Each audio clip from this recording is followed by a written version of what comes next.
Hola, mi nombre es Daisy Paz. En esta oportunidad, junto a mi compañero Wilber Sánchez, les hablaremos sobre el enfoque piagetano y el enfoque psicosocial. Introducción.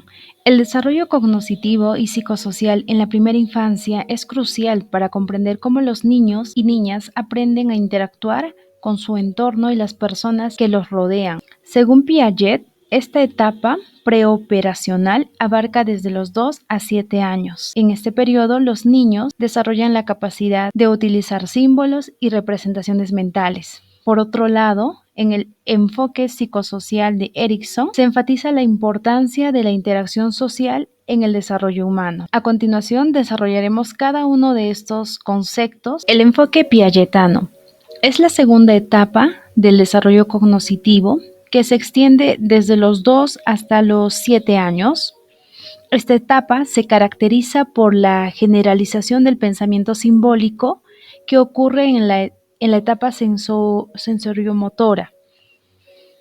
Para Jean Piaget, la infancia de la etapa preoperacional del desarrollo cognitivo, los niños aún no están preparados para realizar operaciones mentales o lógicas, como sí lo estarían los niños de la etapa operativa de la infancia media.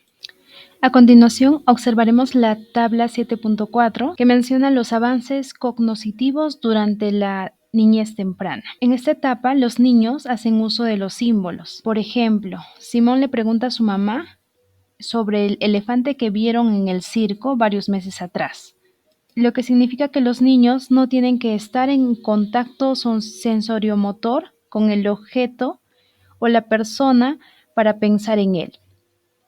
También tienen la comprensión de identidades. Saben que las modificaciones superficiales no cambian la esencia de las cosas. Por ejemplo, Antonio comprende que aunque su maestro se disfrace de pirata, sigue siendo su maestro. Como también vemos la comprensión de causa y efecto. Entienden que los sucesos motivados por ciertas causas, como por ejemplo, vemos a Aneko, cuando ve una pelota rodando hacia él se fija detrás de la pared para ver quién lo ha lanzado. Como siguiente es la capacidad para clasificar. Los niños en esta etapa organizan objetos, personas, eventos en categorías significativas. Por ejemplo, Rosa clasifica las piñas que recogió en el bosque. En un lado están las grandes y en otro las pequeñas. Comprensión de números. En esta etapa los niños pueden contar y trabajar con cantidades. Por ejemplo, Liz Day comparte algunos de sus dulces con sus amigos, cuenta si a cada uno va a recibir la misma cantidad. También la empatía, pueden imaginar cómo se sienten los demás. Por ejemplo, Emilio trata de consolar a su amigo cuando ve que se siente triste. Y el último avance sería la teoría de la mente. En esta etapa los niños son conscientes de la actividad mental y del funcionamiento de la mente. Continuaremos con los avances del pensamiento preoperacional. Estos avances son acompañados de la función simbólica. Es la capacidad de utilizar símbolos y representaciones mentales como palabras, números o imágenes a las que los niños le atribuyen significado. Estos símbolos ayudan a los niños a recordar y pensar en las cosas que no están físicamente presentes. También tenemos el juego de simulación, llamado también juego de símbolos o juego de roles o juego de fantasía. Por ejemplo, cuando un niño fabrica un objeto para representar otra cosa. La imitación diferida se basa en representaciones mentales de acontecimientos o observaciones antes, y esto se va intensificando después de los 18 meses. Aspectos inmaduros del pensamiento preoperacional. Una de las características principales del pensamiento preoperacional es la centración, es decir, la tendencia a concentrarse en un aspecto de la situación, ignorando al resto. De acuerdo a Piaget, los preescolares llegan a conclusiones ilógicas porque no pueden descentrarse, es decir, pensar en varios aspectos al mismo tiempo. Asimismo, esta etapa se va a caracterizar por el egocentrismo. Los niños en esta etapa se concentran tanto en su propio punto de vista que muchas veces no pueden considerar las opiniones o el pensar de otras personas. La siguiente sería la conservación. Los niños en esta etapa dificultan entender que dos cosas permanecen iguales aunque se alteran en su apariencia, ¿no? Siempre que nada se añada a un objeto.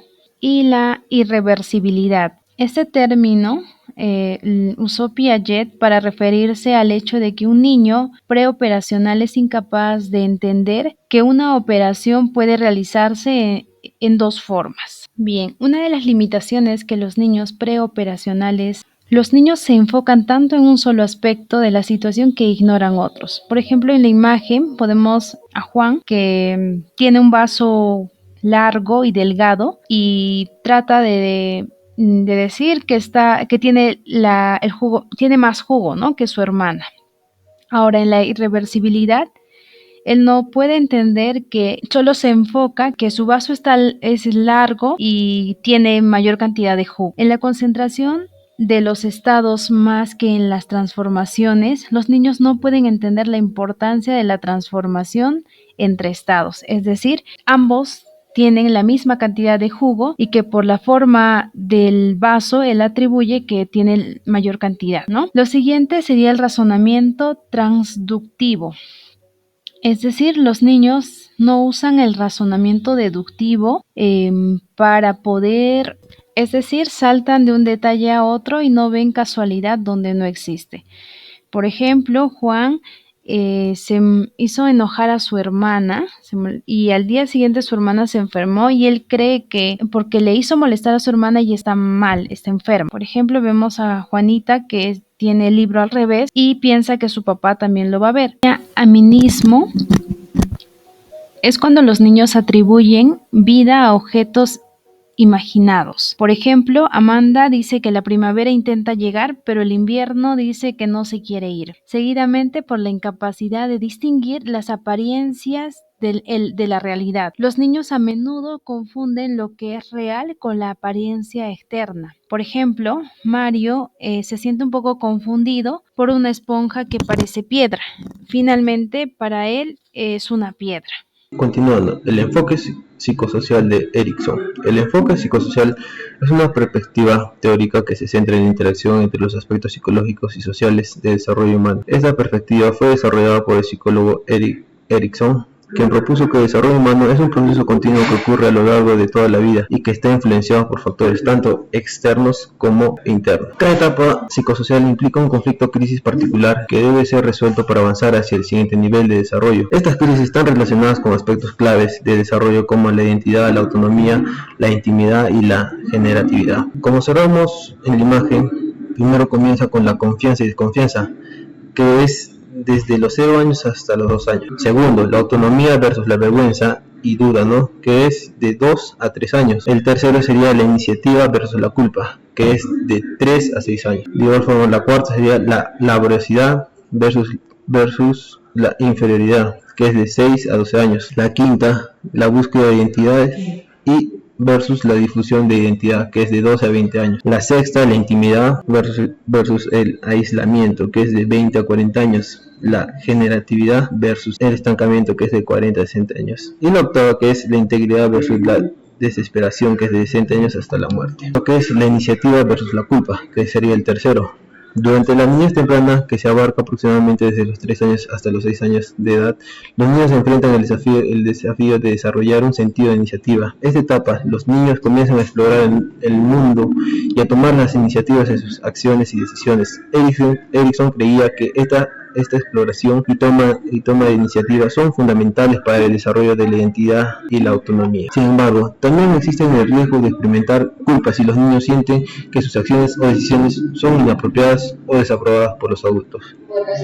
Esto puede ocurrir si los niños son castigados o reprimidos por sus exploraciones o si les inculpan un sentido excesivo de responsabilidad y perfeccionismo.